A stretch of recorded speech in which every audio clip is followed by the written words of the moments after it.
Hello and welcome student. आशा करता हूँ कि आप लोग सब घर पे सुरक्षित होंगे। आज हम अपनी लास्ट एक्सरसाइज चैप्टर 1 की 1.4 करेंगे। मैं आशा करता हूँ कि आपने रोमन नंबर के सारे रूल्स को क्या कर लिया होगा, पढ़ लिया होगा। उस रूल्स के अकॉर्डिंग हमें रोमन नंबर का एक्सरसाइज को सॉल्व करना है। सबसे फर्स्ट क्वेश्चन है right the following in Roman numeral. हमें इसको किस में लिखना है? रोमन न्यूमरल में लिखना है 145 को। अब बच्चे कैसे लिखेंगे? पहले 100 लिखेंगे। 100 को क्या लिखते हैं? सी, तो सी लिख देंगे।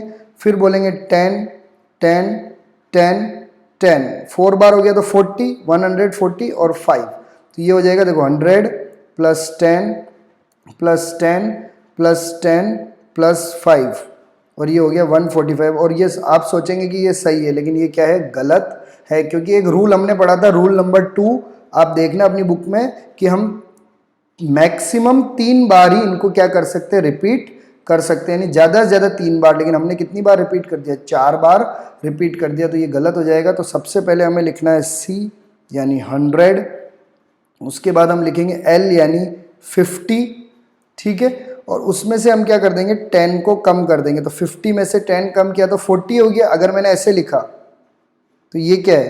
40, क्यों? क्योंकि ये 50 और इसके लेफ्ट में लिखा हुआ है, लेफ्ट में लिखा हुआ है, तो 50 में से क्या करना है? माइनस करना है 10 को। रूल पढ़ा था हमने, 50 में से किसको माइनस करना है? 10 को। और 10 को माइनस करेंगे तो क्या आएगा? 40, तो ये बन गया 140 और इसमें 5 जोड़ दिया तो कितना आ गया?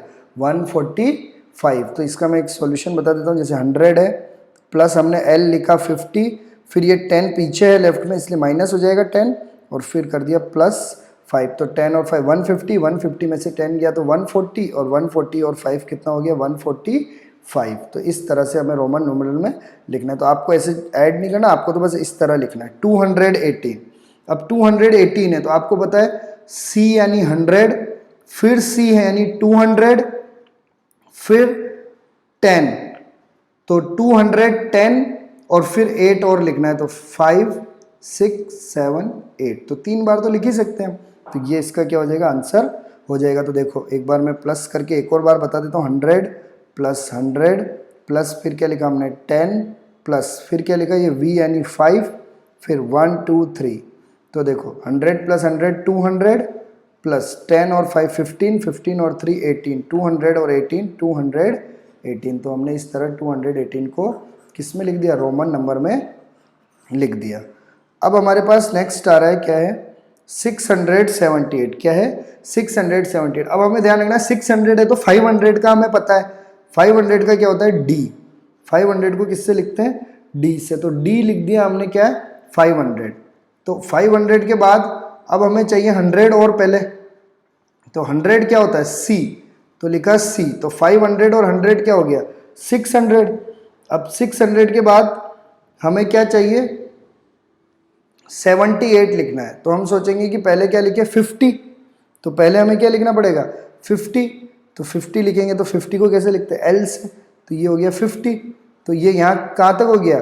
500 600 650, फिर ये लिखेंगे 660, फिर ये लिखेंगे 670, फिर हम 8 लिख देंगे 1 2 3। ये आपका आंसर हो गया। क्यों? क्योंकि देखो ये 500, फिर ये C यानी 100, फिर L यानी 50, फिर ये 10, फिर एक और 10, फिर हमने 5 और 3 8, इसको ऐड कर दो, 650 670 608 50 60 70 और 78। तो इस तरह हमने इस वाले क्वेश्चन को भी क्या कर दिया? कंप्लीट कर दिया।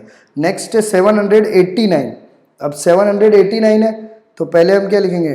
D 500, फिर 600, C लिखेंगे तो 100 600, फिर C लिखेंगे तो 700। अब 700 के बाद हम क्या लिखेंगे?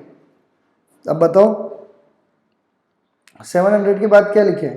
अगर 700 के बाद हम 50 लिखते हैं, तो 50 लिखेंगे तो क्या आएगा? L, तो हो जाएगा 750, फिर 750 के बाद 760 80 70 80 लिख सकते हैं ना? D C L X X X लिख सकते हैं, कोई दिक्कत नहीं है। D C L X X X सही है ना? देखो D यानी 500 हो गया, प्लस C यानी क्या हो गया? 100, फिर C यानी क्या हो गया? 100, फिर L यानी क्या हो गया? 50, फिर एक्स एक्स यानी 10 10 10 यानी 30। तो देखो 500 600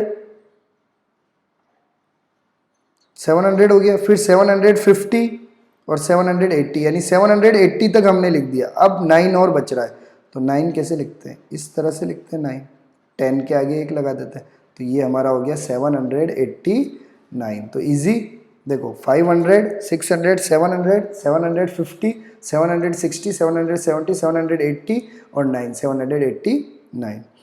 तो हम नेक्स्ट क्वेश्चन में आ गए ई वाले में 999। तो हम 999 में हम जानते हैं कि 1000 के पास है और 1000 को किससे लिखते हैं? एम या के से। तो अगर मैंने एम लिख दिया और फिर इसके लेफ्ट साइड में अगर मैंने सी लगा दिया तो क्या होगा? एम यानी तो 1000 हो जाएगा, एम यानी 1000, इसमें से सी यानी 100 माइनस हो जाएगा तो 900 हो जाएगा। तो ये हो गया 900। अब हमें चाहिए 99। अगर 99 करना है तो मैं अगर एल लगाऊं फिर 10 10 10 लगाऊंगा तो 10 4 बार लगा देंगे तो गलत हो जाएगा। तो मैं सी लिख देता हूँ 100 और उसमें से फिर 10 को कम कर देता हूँ। अब बताओ ये कितना हो गया? तो देखो एम तो है 1000, उसमें से सी कम हुआ 100 तो हो गया, ये तो हो गया 900। तो यहाँ तक तो क्या हो गया? 900। फिर इधर देखो आगे, प्लस सी तो हो गया 100 और उसमें से 10 माइनस करना है तो 900 तो ये हो ही गया, और 900 में से 10 गया तो 90, तो ये हो गया 990। तो यानी यहाँ तक तो 990 हो गया। अब 9 और बच रहा है तो ये 9 लगा दो। तो सिंपल सी एम एक्स सी और उसके बाद 9। तो ये बड़ा है तो बड़े में से माइनस करना है, ये बड़ा है तो इसके पीछे वाले को माइनस करना है और ये 9 हो गया। तो इस तरह से क्वेश्चन नंबर ई वाला भी क्या कर दिया? कंप्लीट कर दिया। अब क्वेश्चन नंबर एफ है, तो 500 आ रहा है, तो 500 आते ही हमें पता है कि 500 के लिए हमें क्या लगाना पड़ता है? 500 के लिए हमें लगाना पड़ता है डी। तो हमने डी लगा दिया सबसे पहले, तो डी लगाया। लेकिन अब 91 है तो 91 में हमें बहुत सारे एक्स लगाने पड़ेंगे, तो हमें इसमें पहले पीछे सी लगा दो, तो पीछे नहीं सॉरी आगे सी लगा दो तो 600 हो जाएगा। तो ये हो गया 600। तो डी तो हो गया 500 और 100 हो गया 600। लेकिन हमें तो क्या चाहिए? 591। तो हमें इसमें से क्या माइनस करना पड़ेगा? 9 को माइनस करना पड़ेगा, तभी ये क्या आएगा? 591। तो पहले हम इसमें से 10 को माइनस कर देते हैं, 9 तो कर नहीं सकते तो 10 करेंगे। तो अब देखो ये कितना हो गया? डी तो हो गया 500 और ये 100 में से 10 गया तो कितना हो गया? 90। तो ये हो गया 590। अब बचा क्या? 1, तो आगे क्या लगा दो? 1। तो ये बन गया 591। तो इस तरह हमने फर्स्ट वाले पार्ट को क्या कर दिया? कंप्लीट कर दिया। अब हम सेकेंड क्वेश्चन में आ गए, right the following numerals in Hindu Arabic. अब इसको हमें नंबर्स में लिखना है, यानी हिंदू अरेबिक यानी हमारे सिस्टम में लिखना है। तो ये सिंपल देखो, ये है 10 और फिर ये 10 में से 1 गया तो 9, तो ये हो गया 19। अब ये देखो पहले बड़ा आ रहा है सी, तो सी 100 और उसके पीछे 10 है, तो 100 में से 10 गया तो 90 और 90 और 9 99। इसमें क्या देखना? ये नहीं देखना, आप ऐसे कर दो कि 10 फिर प्लस सी यानी 100 प्लस वो 9, तो आप कर दो 119। तो ये आपका क्या हो जाएगा? गलत हो जाएगा। अगर बड़ा नंबर है और अगर उसके पीछे कुछ है तो वो माइनस होगा, तो 100 है फिर उसके पीछे 10 तो 10 माइनस होगा फिर प्लस होगा 9, तो 100 में से 10 गया तो 90, 90 और 9 क्या होता है? 99। तो इसीलिए इसका आंसर क्या आएगा? 99। तो ये हो गया 99। फिर उसके बाद नेक्स्ट देखो 100 और 100, तो 200 200 और 10 210 और 210 और 5 कितना हो जाएगा? 215। तो इसमें कोई दिक्कत नहीं थी, ये तो सिंपल था। फिर देखो डी है, तो डी यानी 500 500 यहाँ लिख देता हूँ 500 प्लस सी यानी 100 प्लस एल यानी 50 प्लस वी यानी 5। तो 500 और 100 600 650 और फिर 5 655। तो ये भी इजी था। नेक्स्ट डी, डी यानी क्या? 500 प्लस 100 प्लस 100 प्लस 10 प्लस 4, 500 600 700 710 और उसके बाद 714। तो ये हो जाएगा 714। तो ये भी बिल्कुल इजीली क्या हो गया? सॉल्व हो गया।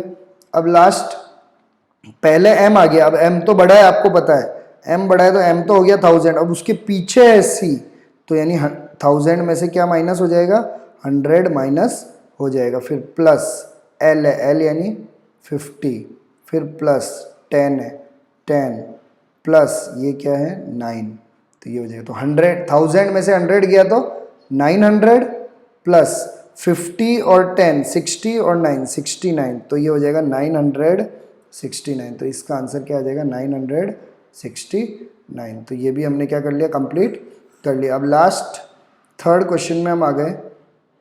थर्ड क्वेश्चन कह रहा है which of the following are meaningless, इनमें से कौन सा है जिसकी कोई मतलब नहीं है, यानी वो गलत है बिल्कुल। तो देखो एक तो ये वाला गलत है, एल एल एल, क्योंकि कभी भी 4 बार नहीं आ सकता, तो एक तो ये गलत है।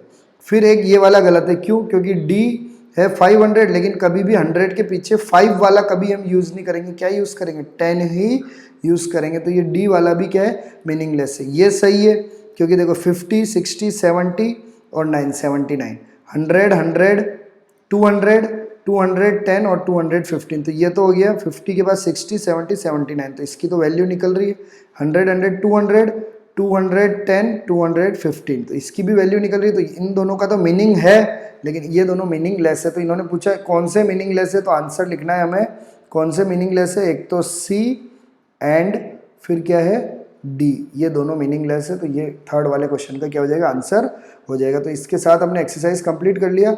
अब ये सब आपका खुद करने का है, एमसीक्यू, आप खुद करके इसको क्या करना, सॉल्व करना। और इसी के साथ हमारा ये जो चैप्टर है ये क्या हो गया है, खत्म हो गया। अगले वीडियो लेक्चर से हम सेकंड चैप्टर को क्या करेंगे, शुरू करेंगे। आशा करता हूँ आपको यहाँ तक समझ में आया होगा।